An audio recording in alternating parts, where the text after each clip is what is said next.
Hello everybody, Ben Woodruff here with another Falconry video. Today's video, this is not my weekly video. I just want to do a quick video just sharing a thought this week, middle of the week, that I was having about peregrines. And I was pondering, I've talked about this before, but I want to do it in a much more condensed version. Are peregrines the best large falcon to fly? Meaning flown in a traditional way, like maybe like a waiting on flight. And I believe the answer is yes. And here's why I say it. Peregrine falcons, they seem to be the easiest falcon to train, and they get the concept of waiting on flights and waiting above you easier than any other falcon.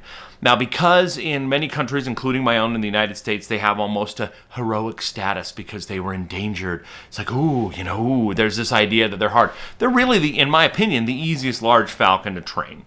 And to have success with flights and success with hunting. And if you don't believe me, think about hybrids. Any hybrid falcon made that has a peregrine in it is better. A gyr peregrine is an improvement off of a gyr, arguably, right? Otherwise, why make it? Just go get a gyr. A peregrine saker, a peregrine prairie, a peregrine lanner. It's always an improvement. And again, that's really because of the mentality of a peregrine. Now, peregrine falcons live all over the world, in almost every country and almost every continent, and because of that, every peregrine subspecies is a little bit different. Some are better for the cold, some are larger, some are smaller, but that doesn't matter. If it's a peregrine, you're going to have a good experience.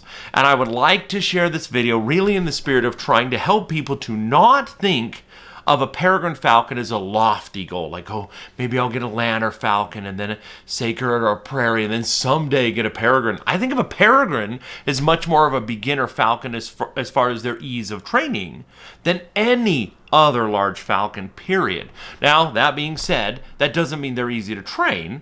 Unless I was giving a lot of oversight to an apprentice, I wouldn't have him start out with any large falcon. I'd be like, okay, get a kestrel or a redtail or Harris hawk first. But that doesn't mean you can't. If you live in a country or a region or have a sponsor that supports you getting a peregrine as a first bird, as long as you're attentive, religious about your weight management and your training and your dedication, you're going to have amazing success, even with one as your first bird. And again, if you've been working your way up to a large falcon, I recommend a peregrine as your first large falcon. You will have more success if doing it right with the peregrine than any other large falcon. That's my view of things. That's my opinion, regardless of which subspecies. So just a little bit of a midweek thought I thought I would share. Hope you enjoyed it. If you haven't already, please hit subscribe.